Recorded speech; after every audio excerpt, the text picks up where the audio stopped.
सुनील अंतिल भाई, सुनील कुराड़िया बुला लाग रहा तने हरिद्वार में। एक बजेगा बड़ा स्पीकर गेल्या, नाचेंगे मेरे मित्र। एक बजेगा बड़ा स्पीकर गेल्या, नाचेंगे मेरे मित्र। सुल्फा गांजा पी के बोले, सुल्फा गांजा पी के बोले, उड़ेंगे सबके चित्र। पुणे मारे चित्र बढ़ेगी हरिद्वार के भीतर आगे। सोनीपत के कंप्यूटर बोले, हरियाणा के कंप्यूटर।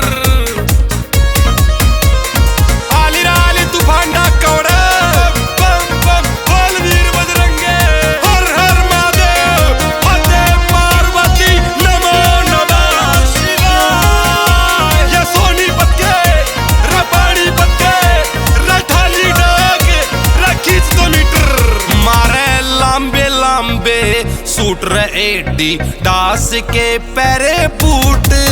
मारे लंबे लंबे सूट एडी दास के पैरे बूट। काले रोड दिए कति कूट, तेरे चेल्यान मना लिए पितर। पुणे मारे चित्र बढ़ेगी हरिद्वार के भीतर आगे। सोनीपत के कंप्यूटर बोले, हरियाणा के कंप्यूटर। दिल्ली आले, ये यूपी आले, रोहतक के कदी ठंडे सूटर, खींच 2 मीटर। बम बम बम बम बम बम बम बम बम बम बम बम बम बोल वीर बजरंगे। हर हर महादेव, ओम नमः शिवाय। गेल्या रोहतक आले भाई अपने पानी पतिया का प्यार से। गेल्या रोहतक आले भाई अपने पानी पतिया का प्यार से। जिंद चुलाने आले संग में खड़े मेरे सब यार से। कर नालिया को न्या चित्र भोले, तू जग के से भीतर बा।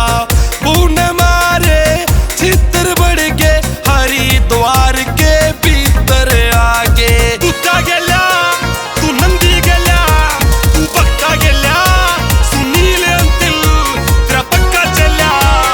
बोल बम बम बम, बोल बम बम बम, बोल वीर बजरंगे। हर हर महादेव, ओम नमः शिवाय।